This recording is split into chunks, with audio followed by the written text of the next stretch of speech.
guys, I am always so happy when we have our little one-way chats.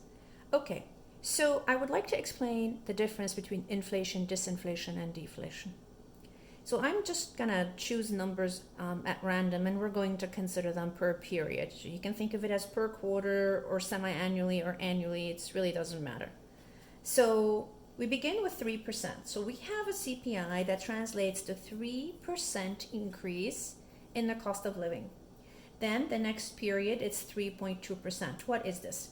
This is a positive number and bigger than the period before it. This is inflation. Inflation is a rise in the average price level, right?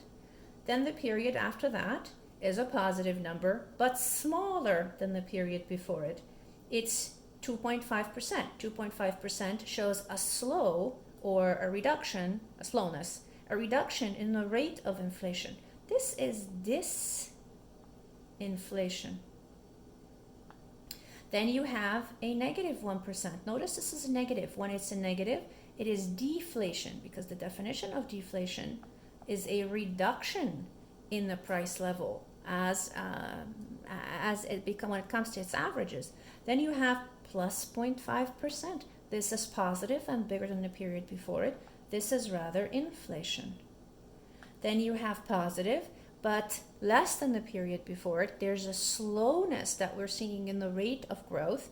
So reduction in the rate of inflation. This is disinflation. Now, a quick reminder. Inflation is something that we want to see as long as it means that the economy is moving and creating friction. Think of inflation like heat. Right? You want warmth. A human being wants warmth. You don't want heat. Hot is too uncomfortable. You don't want cold and freezing. This is like deflation. You want to be warm. So long there's enough movement in the economy, which means enough transacting that's happening between business to business, between business to individual, right? Or even business to government, etc. We're looking at inflation being a good thing, so long it doesn't get to be too high. How do we know when it's too high? Now, we can say things like, well, it's higher than 3%. We know it's too high when real income is not keeping up with it anymore. So income doesn't increase at the same rate. Real income begins to actually shrink, which means the purchasing power that we have is actually shrinking. Now we have a problem. This is when we fear inflation. As far as deflation, deflation is even worse than inflation, because deflation is the result of an economy that's pretty cold. I mean, think of what it means when all the lights are off and the fire is not on and it's pretty cold outside. Uncomfortable. It means there's very little friction going on. The temperature of the economy is very low, and if it gets low enough, it dies, right?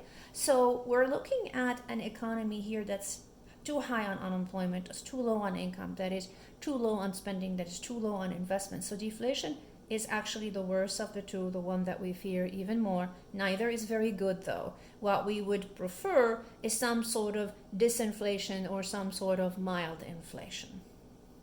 Have a good one, guys.